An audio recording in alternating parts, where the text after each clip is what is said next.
Assalamualaikum warahmatullahi wabarakatuh. Alhamdulillahilladzi arsala rasulahu bil huda wa dinil haqq liyudhhirahu ala kulli walau karihal musyrikun. Asyhadu an la ilaha illallah wa asyhadu anna Muhammadan abduhu wa rasuluh. Amma ba'du. Yang terhormat Bapak Fajri Arif Wibawa MPD selaku dosen pengampu mata kuliah IPS terpadu, kami dari kelompok 3 ingin mempresentasikan hasil diskusi kelompok kami tentang permintaan, penawaran, pasar, dan harga. Bersama saya Nadia Lailatul Umaro dan rekan saya Devi Kurniasari, dan pemateri pertama akan dijelaskan oleh Devi. Materi yang pertama yaitu hukum dan jenis fungsi elastisitas permintaan. Permintaan adalah jumlah barang dan jasa tertentu yang diminta atau dibeli pada berbagai kemungkinan tingkat harga dan dalam waktu tertentu. Contohnya, ketika seseorang hendak membeli sebuah rumah, biasanya akan mempertimbangkan lingkungan sosial di mana rumah tersebut berada, jarak rumah tersebut dari tempat-tempat pelayanan masyarakat.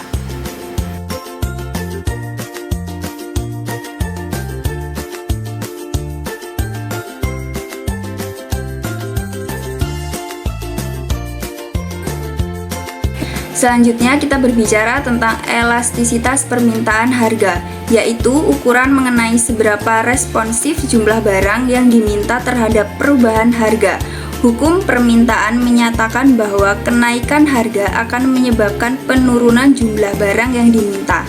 Dari selanjutnya yaitu hukum dan jenis fungsi elastisitas penawaran.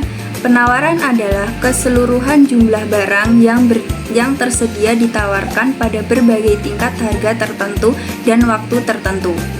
Selanjutnya yaitu elastisitas penawaran. Apa sih elastisitas penawaran itu? Yaitu pengukuran respon penawaran terhadap perubahan harga.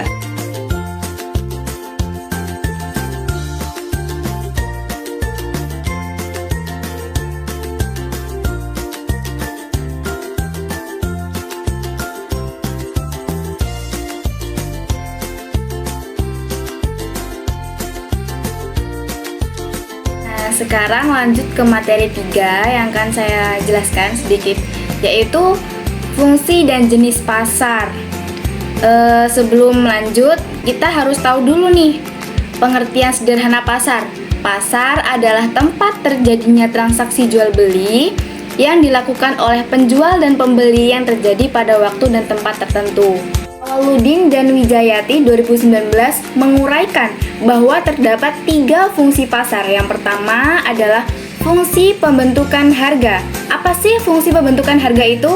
Artinya, pasar merupakan tempat dalam menentukan harga atau nilai suatu barang karena pasar merupakan tempat bertemunya penjual dan pembeli. Yang kedua yaitu fungsi distribusi. Apa sih itu distribusi? Artinya yaitu pasar yang memudahkan produsen dalam mendistribusikan suatu barang kepada konsumen atau pembeli secara langsung. Yang ketiga adalah fungsi promosi.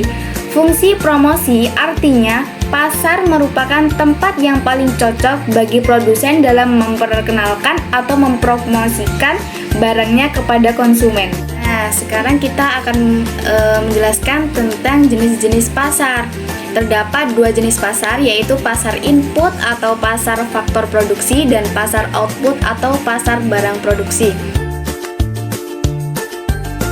Pasar input itu yang pertama ada pasar faktor produksi alam. Itu adalah terdiri atas tanah serta kekayaan alam yang terkandung di dalamnya seperti bahan tambang, gas, tanaman, hewan, batuan, dan lain-lain. Yang kedua ada pasar faktor produksi tenaga kerja. Pasar input tenaga kerja merupakan faktor produksi yang khusus karena dihasilkan oleh manusia. Yang ketiga ada pasar faktor produksi modal, yaitu pasar yang memperjualkan faktor produksi modal seperti modal barang atau modal uang. Yang keempat, pasar faktor produksi kewirausahaan, yaitu pasar yang memperjualbelikan faktor produksi kewirausahaan.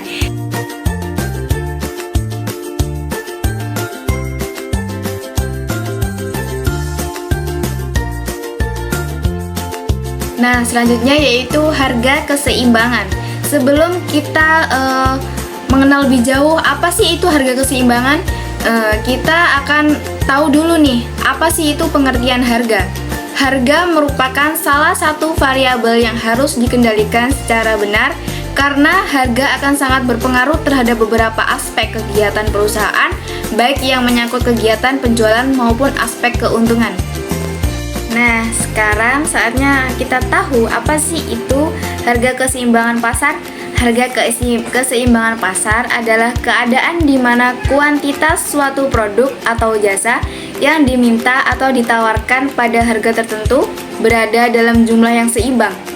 Keseimbangan pasar akan terjadi apabila harga produk yang diminta konsumen dan harga yang ditawarkan produsen sama.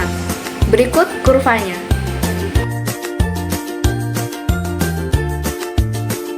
Kesimpulan dari materi tadi yaitu interaksi antara permintaan dan penawaran dapat dijadikan sebagai sebuah alat analisis terhadap perilaku dan interaksi dari para pembeli dan penjual di pasar. Di samping itu, interaksi tersebut dijadikan sebagai landasan dalam menjalankan berbagai bentuk pasar yang ada dalam masyarakat. Sekian presentasi kami berdua, kurang lebihnya kami mohon maaf. Wassalamualaikum warahmatullahi wabarakatuh. See you.